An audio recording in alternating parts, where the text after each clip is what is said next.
Take a journey on the Silk Road, Marco Polo's ancient route to China. Produced at a cost of $50 million and requiring over 10 years to produce, the Silk Road video collection is comprised of separate adventures linking ancient and modern-day Asia. Broadcast to outstanding critical acclaim in over 25 countries, the Silk Road is now available on video for the first time.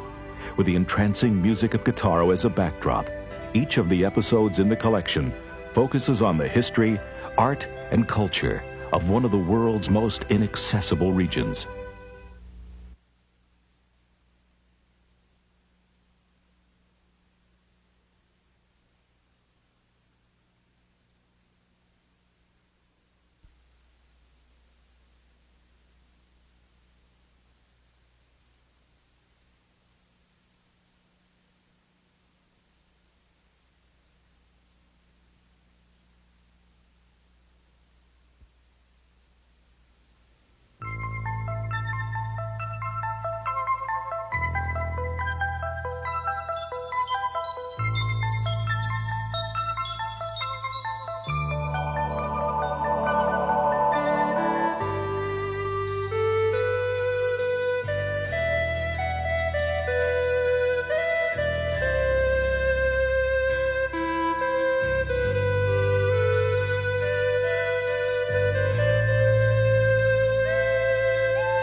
The Silk Road begins in Chang'an.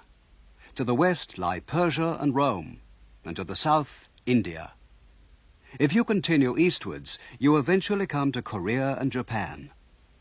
The Silk Road ends in Chang'an as well, the place people came to for silk and for Eastern culture. Already more than 2,000 years ago, Chang'an was a center of exchange between East and West.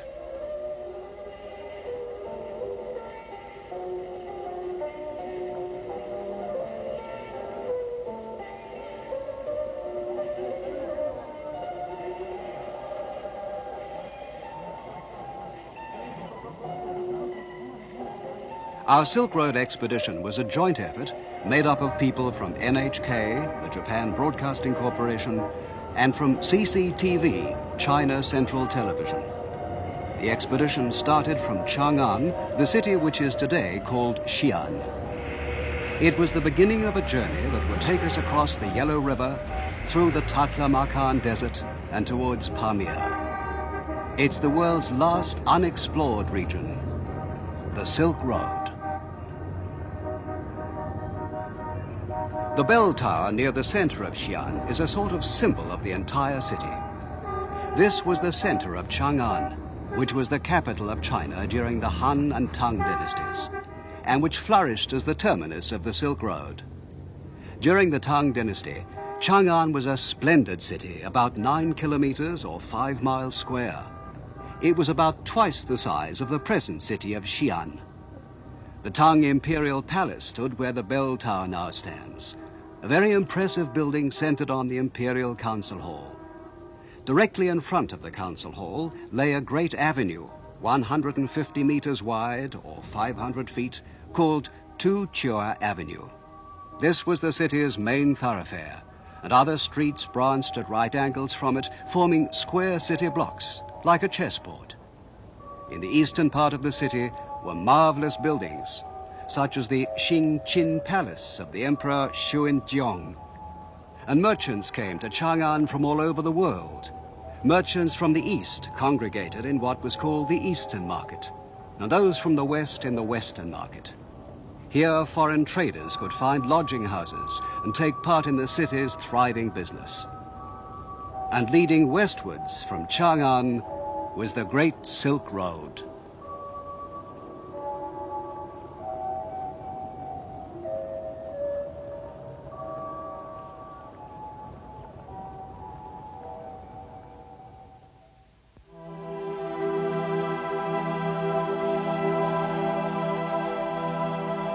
Whenever we think of China, we think of the Great Wall. And whenever we think of the Great Wall, our thoughts turn to the Emperor Qi Huangdi, who started to build it. He quelled the tribal strife that divided China, united it for the first time into a single empire, and with the Great Wall, protected it from its nomadic enemies in the north. He was a notorious despot, but he achieved many great things. A marvelous relic that demonstrates the enormous power of the Emperor Qi Huangdi was recently discovered quite near Xi'an. A huge group of clay models of warriors and their horses has been excavated. It's become known as the Emperor Qi Huangdi's sculptured army.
The clay army was discovered after it had been in the ground for 2,200 years.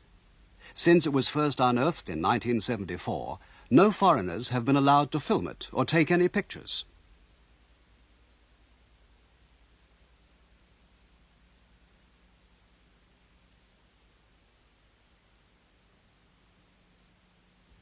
The joint Chinese-Japanese expedition was the first television team allowed to cover the sculptured army, the greatest archaeological discovery of the 20th century. During the years since the discovery was first made, more than 600 life-sized figures of soldiers and horses have been found.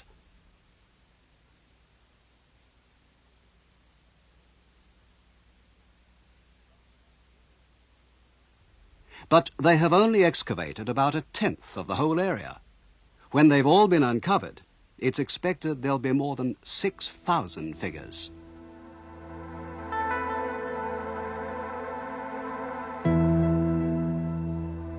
The Emperor Qi Huangdi was indeed a very powerful man. He once said, "I am the Emperor Qin, and my name will be passed down to the second, the third, and even to the 10,000th generation." He even wanted to conquer the world which comes after death.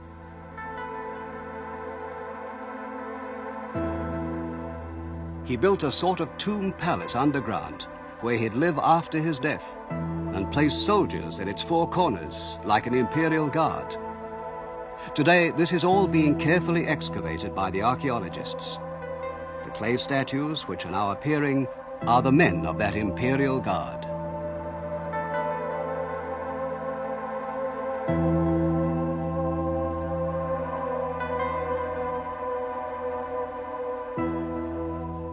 In the famous Chinese history book called the Chronicles, the underground palace is described like this. When the Emperor Qi Huangdi took power, he had a tomb constructed using 700,000 convicts as labor.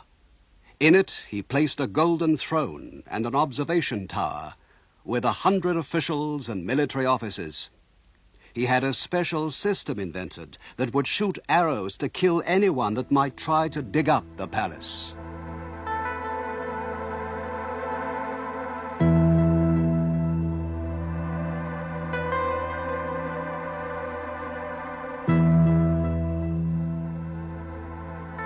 But the reign of this great tyrant, who boasted that his name would be passed down for centuries, only lasted for a brief 15 years.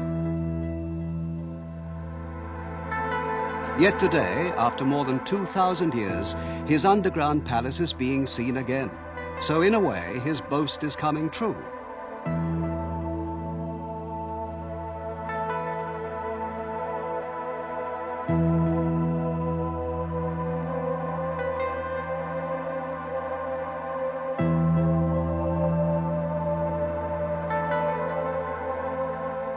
The archaeologist in charge told us that to complete the excavation will take about another 20 years of work. He invited us to come back in the year 2000 and told us we'd be welcome.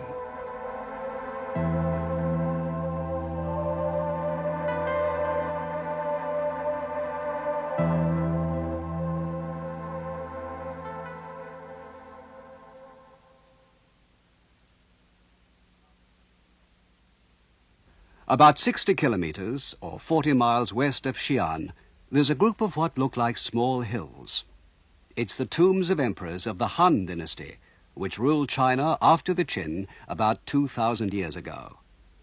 Government officials, important soldiers, and relatives of the emperor were also buried here. The high mound in the middle, surrounded by the tombs of scholars and generals, is the burial place of the great Han emperor, Wu Di.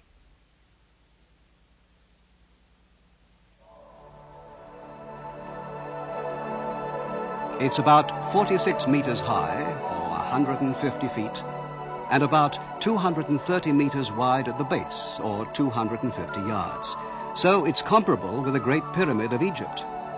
The Emperor Wu Di was master of China, and to help him conquer the Xiongnu to the north, probably the ancestors of the Huns, he decided he ought to make a military alliance with a country to the west called Yuezhi.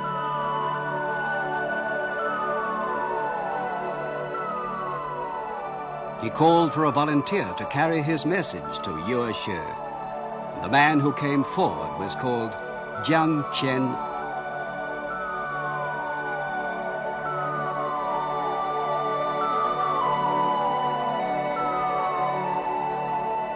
Jiang Qian set out towards the west with a guide called Gan Fu and about 100 companions.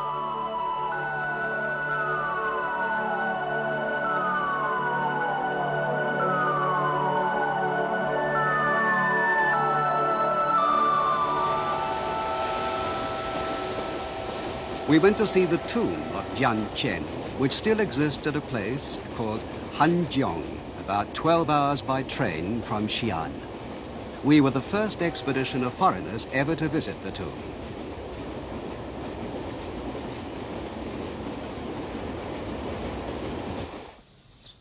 Jiang Qian's mission ended in failure, for the emperor of Yuezhi had no interest in an alliance with China.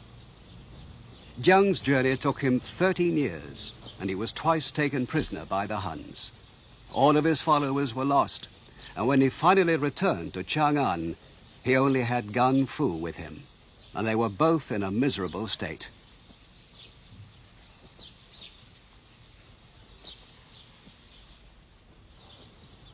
But Jiang Qian hadn't wasted his time.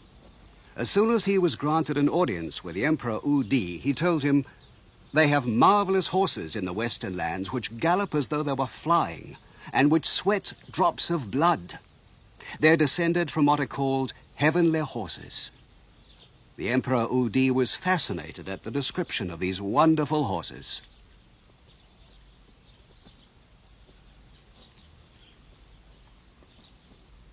For during his battles with the Huns, he had found that he was always at a disadvantage, because the Chinese horses were slower, smaller, and altogether less efficient than the nomads' mounts.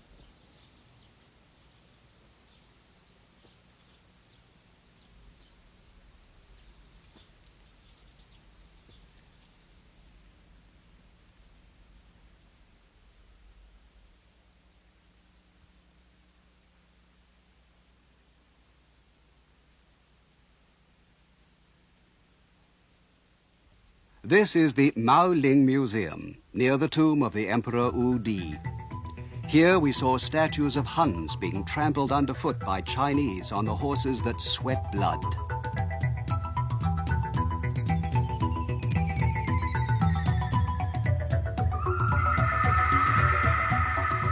Their hands grasp the air uselessly, and the horse whinnies triumphantly.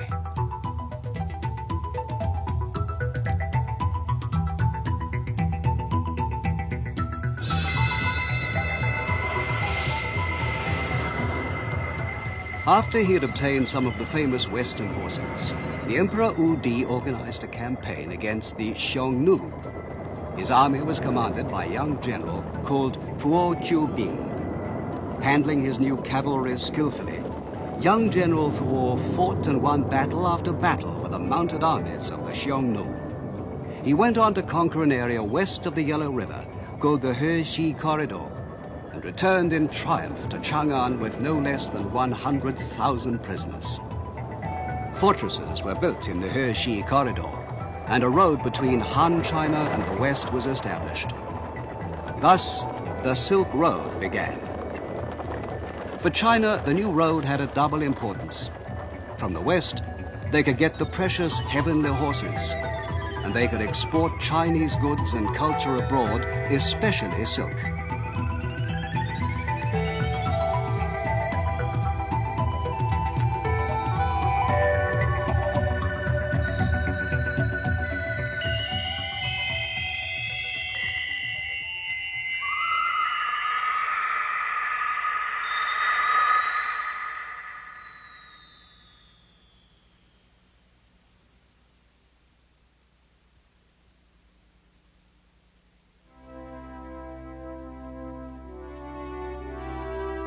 "50 miles west of Xi'an lies the largest tomb in China, perhaps the largest tomb in the world.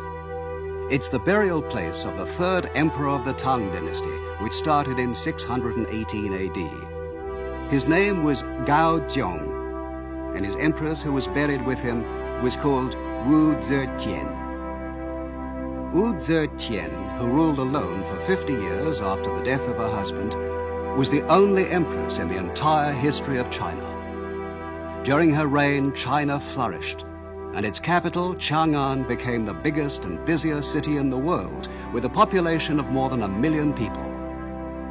The Tang dynasty was the greatest dynasty in all China's history, the flower of the dynasties.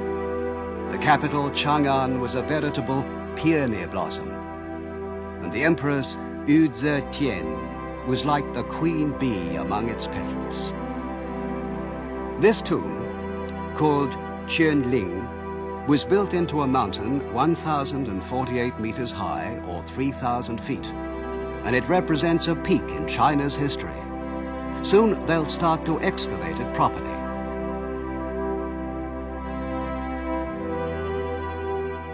On the road to the tomb are many stone figures who look like servants waiting to serve a master.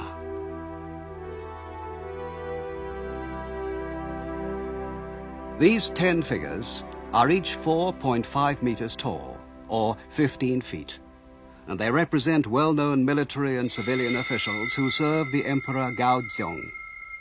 They're realistically carved, and they're believed to have been sculptured from life.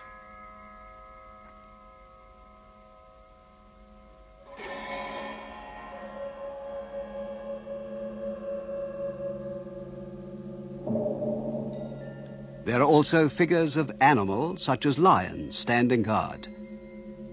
The winged figures are typical of the style of the Western lands.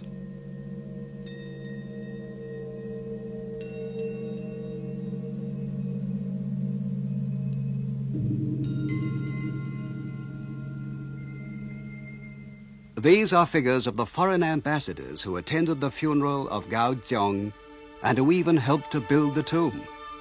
Altogether, 61 kings, members of royal families, or ambassadors from different countries attended the funeral. These clothes, with tight sleeves and a wide hem, are from the north, so you can see it's a group of foreigners. They're wearing belts and have swords slung at the side, but they're holding their hands in front of their chests in Chinese style. At one time, you could read which country they came from and their rank written on the back of each figure, but the characters wore away long ago. But why have the hands and heads been removed? This is still a puzzle. That great funeral, held almost 1,300 years ago, and yet attended by representatives of 61 countries, shows how important China and its capital of Chang'an were in those days.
Silk is one of the most important features of Chinese civilization, and its culture is believed to have started more than 3,000 years ago. Several hundred years later, there were already characters in the written language for mulberry, thread, and silk.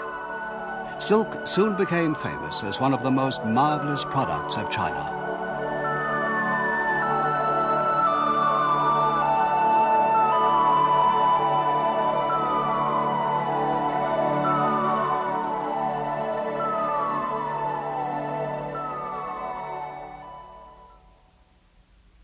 This is the tomb of Princess Yong Tai, near the Chunling Mound.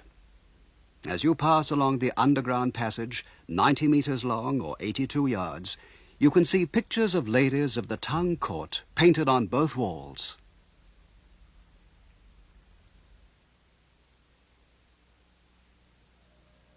The silk that drapes these ladies was described by a poet of the Tang dynasty. He said, "Silk is a heavenly thing, with threads like geese flying through the autumn sky. Its color is like spring reflected in a lake."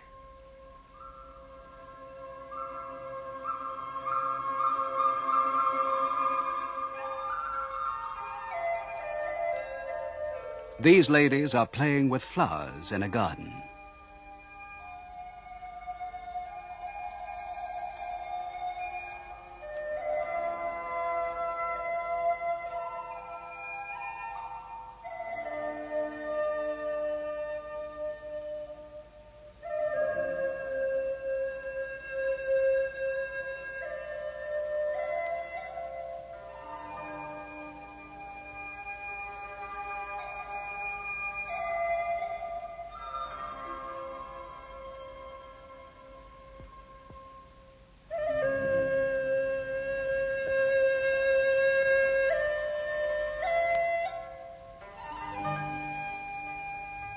Another poet wrote about the mistress of a Tang emperor.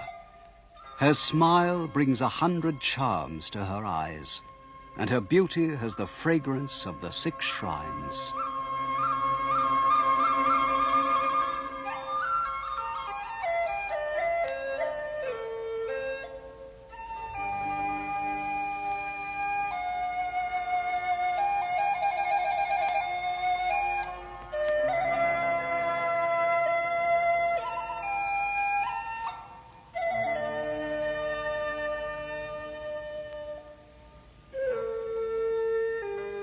When she bathes in the pond, her servants are struck dumb by her beauty.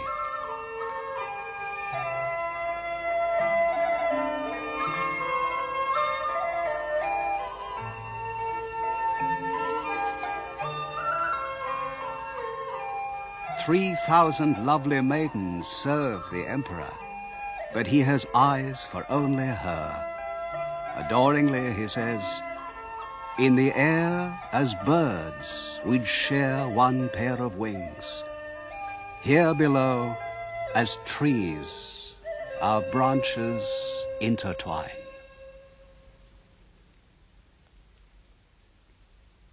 This wall dates only from the Ming dynasty. But 700 or 800 years before it was built, the Tang city was 8 times as big and measured 10 kilometers by 8 kilometers, or 6 miles by 5 miles. It was the biggest city in the world, bigger even than Baghdad in the west. Inside the city walls were markets, where business was done by traders from all over the world.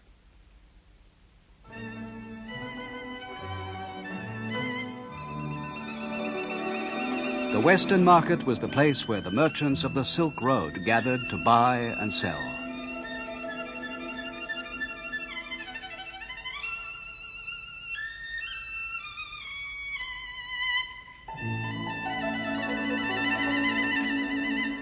The Western market had other attractions, including music. Entertainment was provided by the hospitable Chinese for the merchants who had endured the hardships of the Silk Road.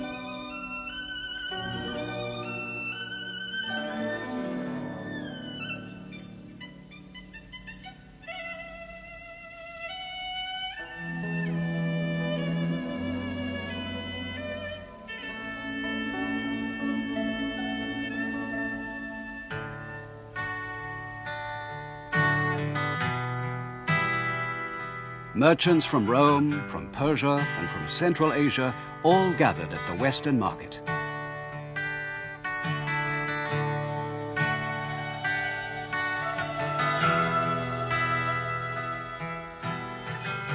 Above all else, what they wanted to buy was silk. In imperial Rome, silk was worth literally its weight in gold.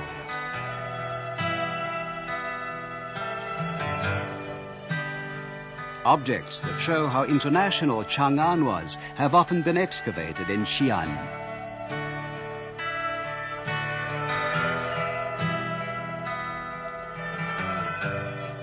Figures made of the Tang soft ceramic show people from many countries. They've even found ancient Japanese coins.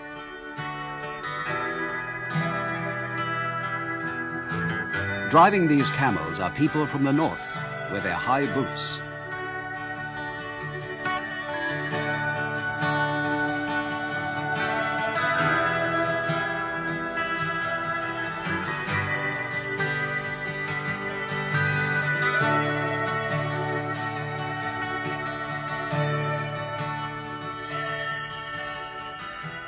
Cultural exchange was flourishing, and a new Silk Road culture was beginning.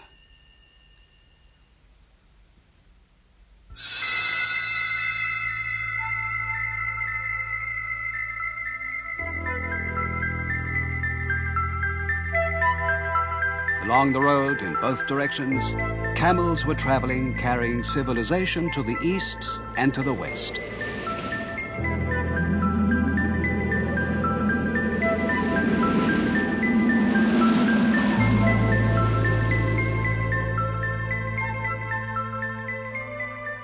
This silken artificial flower was found at an important town on the Silk Road called Turfan, about 1,500 kilometers west of Chang'an, or 900 miles. According to the Chinese archaeologists, it's about 1,500 years old, but because Turfan is such a dry place, it's been perfectly preserved.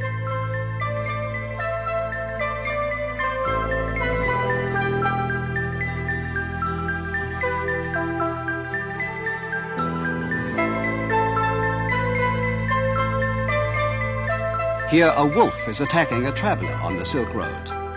The Taklamakan Desert, where this was found, is known as a place where the only milestones are the whitened bones of the dead.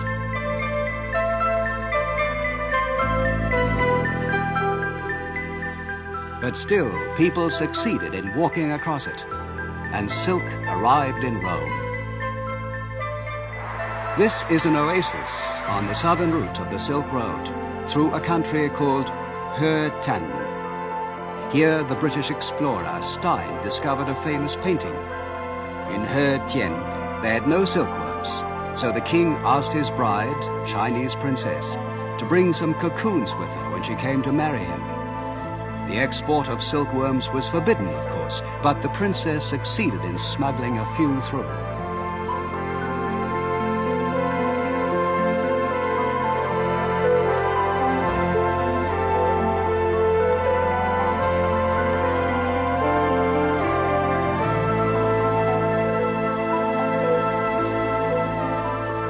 Here you can see one of the princess's ladies-in-waiting pointing to her crown. That's where she hid the cocoons.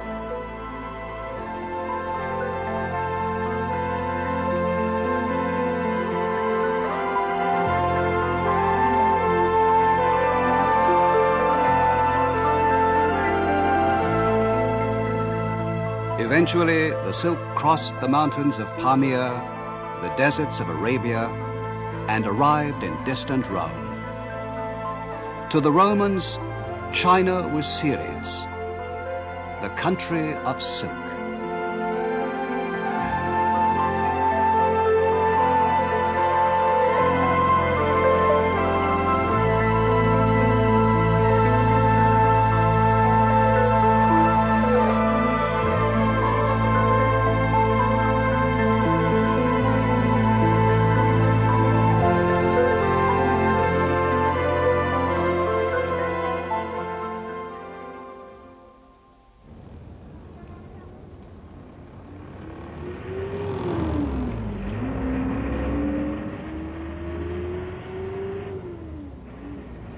The city of Xi'an is in China's Shaanxi province.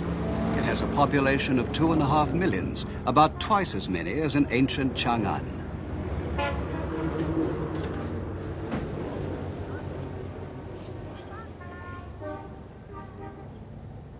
Its name was changed from Chang'an to Xi'an in 1928.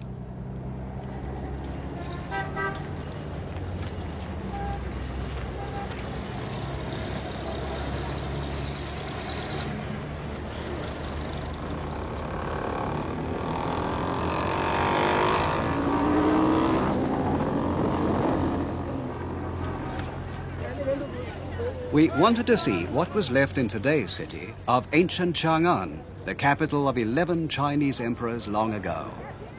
We were looking especially for evidence of the cosmopolitan culture that came to Chang'an in exchange for its precious silk.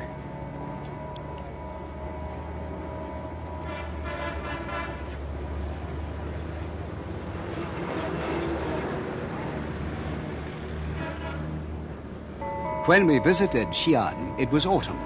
The city was bustling with celebrations for the 30th anniversary of the founding of modern China.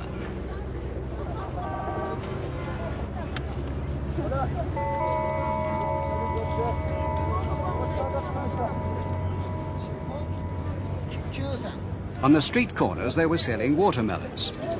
In Chinese and in Japanese, too, the characters for watermelon mean Western melon. The watermelon was brought from the west along the Silk Road. It's said that pomegranates, too, first came here from Persia. Many other fruits and vegetables have the character for xiongnu in their names, including cucumbers, walnuts, sesame, broad beans, garlic, and carrots. They all tell the story of travel along the Silk Road.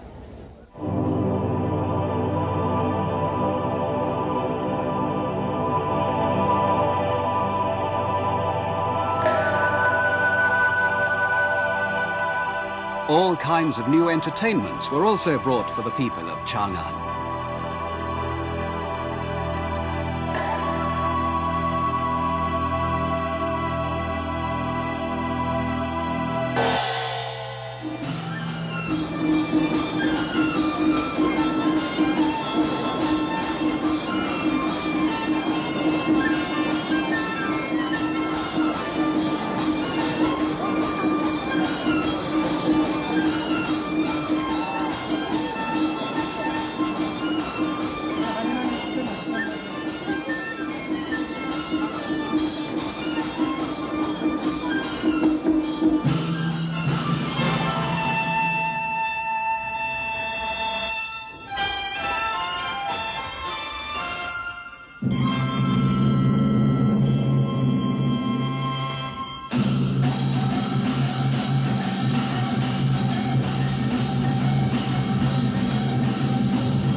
Here's a picture of a polo match that was painted in the Tang dynasty.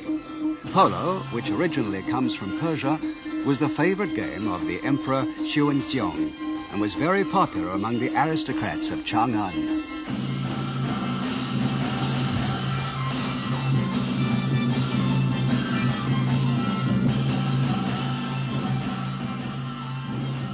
Polo, which came to China from the West more than 1,000 years ago, is still today enjoyed by the young men of Mongolia.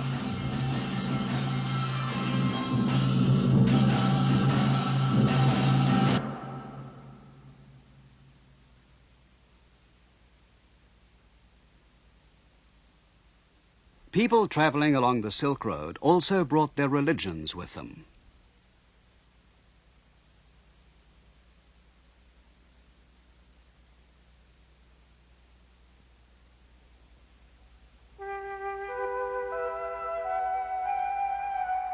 The Nestorian sect of Christianity is said to have come to Chang'an in the year 635, and the Chinese called it Jingjiao.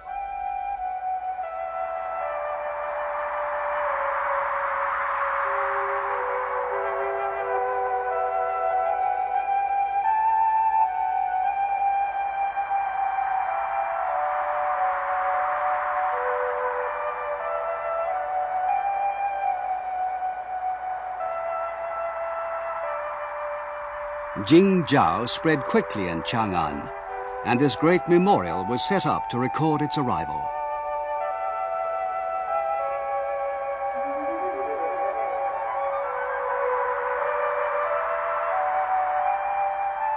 The names of the believers are written both in Chinese characters and in Syrian writing, evidence of how international Chang'an was.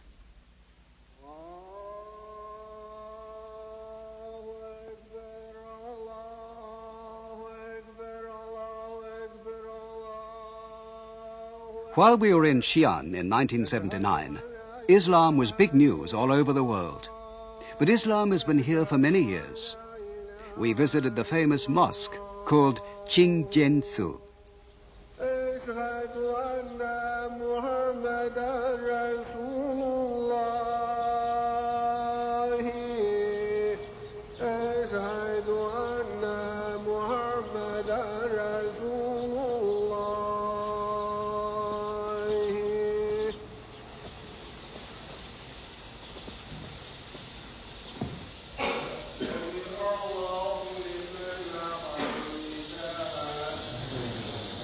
We only took pictures from behind, as the Muslims don't like to be photographed praying.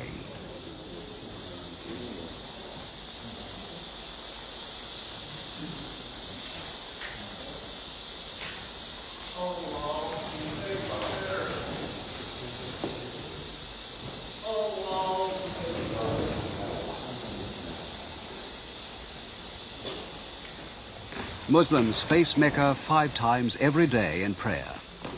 They wash themselves with water every time they pray. Twice a year, Qingjiansu is filled with Muslims attending annual festivals.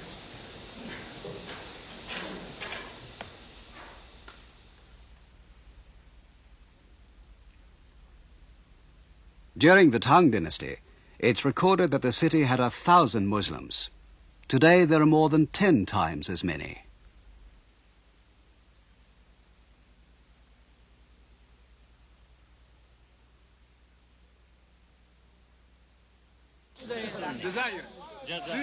Here we are with some new foreign friends from China, Algeria and Syria.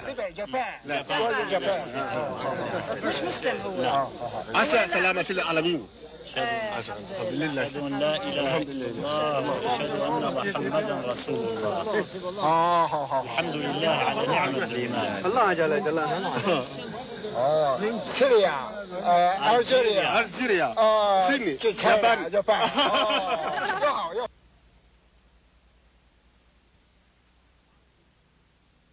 But nothing influenced China as much as another religion that arrived on the Silk Road, Buddhism.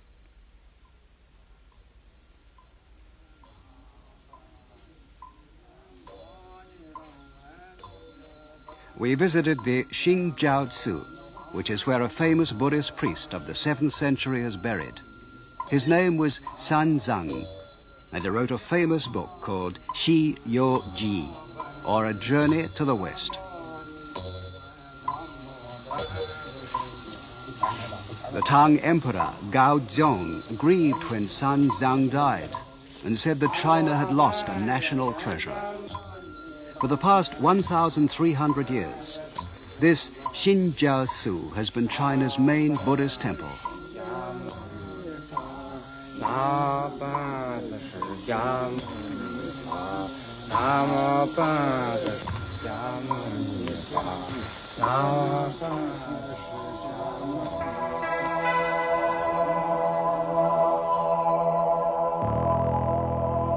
His main claim to fame is that he traveled all the way to India. In those days, it must have seemed like the end of the earth, to bring back Buddhist scriptures.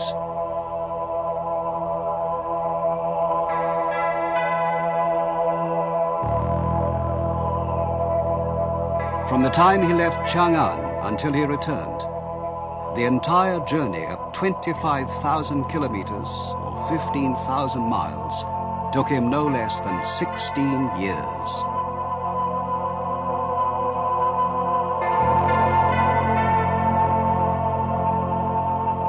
He brought back 657 rolls of Buddhist sutras from India, and it took 24 horses to carry them all. As soon as he'd returned to China, he started the immense job of translating them all into Chinese. The influence Sanzan's journey had on China is incalculable, and what he accomplished, he did as a pioneer on the Silk Road.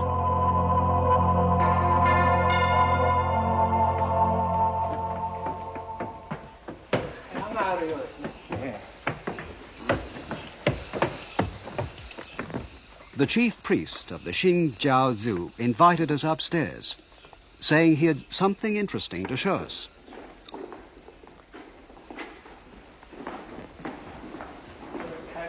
Oh.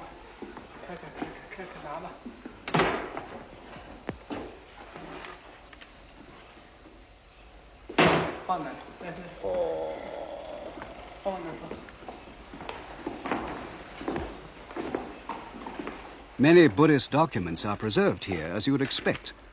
And although there's no proof that these are the actual sutras that Sanzang brought back, the head priest handled them with great reverence. これは随分古いもののようですが、一体何でしょうかね。这个东西这么旧，这什么东西啊？北野经。叫白药経と言います。白药経。白药経。白药経ってのは何ですか？什么叫北野经啊？这是印度的北野树的树叶。これはですね、インドのある白葉という木の葉っぱです。葉っぱ。はあ、随分古いもののようですが。何書いてあるんですかね？これいつの時代のもんでしょうね。这么旧了，上面写的什么呀？这是不是很古了？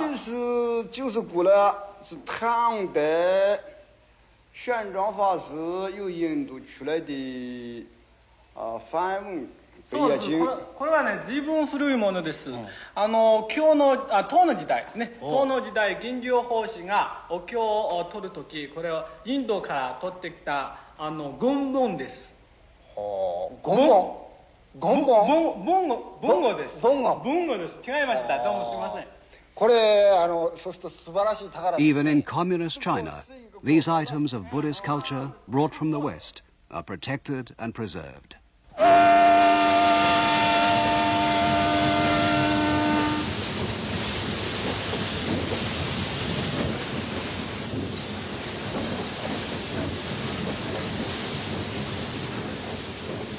Xi'an is a transit point on the modern Silk Road that starts from Shanghai, the gateway to the ocean, and runs to Urumqi, the international city in the inner continent. The people today who leave from Xi'an travel the distance of about 2,000 kilometers, or 1,300 miles, in 2 days and 2 nights.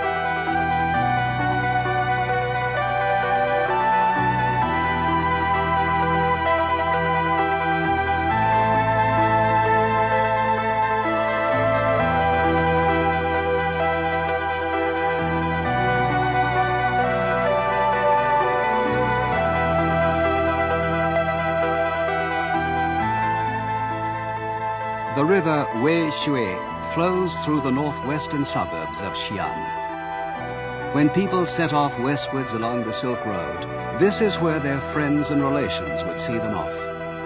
They held farewell parties in the inns, many of which lay along the riverbanks.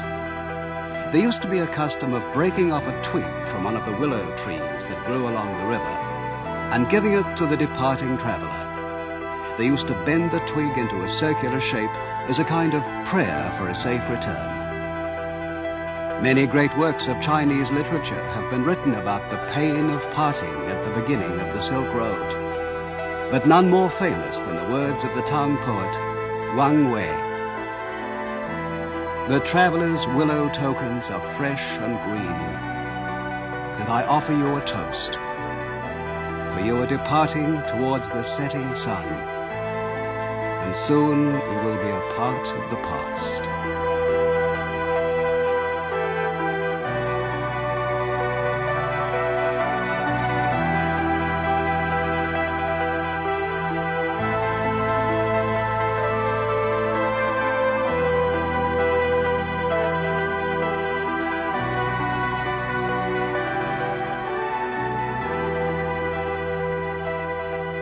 We bade farewell to our hosts in Xi'an and departed across the river for Donghuang, for the Taklamakan Desert, and for lands unknown.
Take a journey on the Silk Road, Marco Polo's ancient route to China, produced at a cost of $50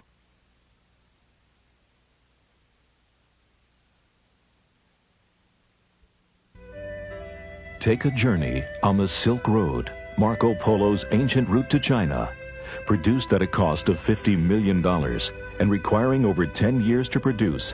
The Silk Road video collection is comprised of separate adventures linking ancient and modern-day Asia. Broadcast to outstanding critical acclaim in over 25 countries, The Silk Road is now available on video for the first time.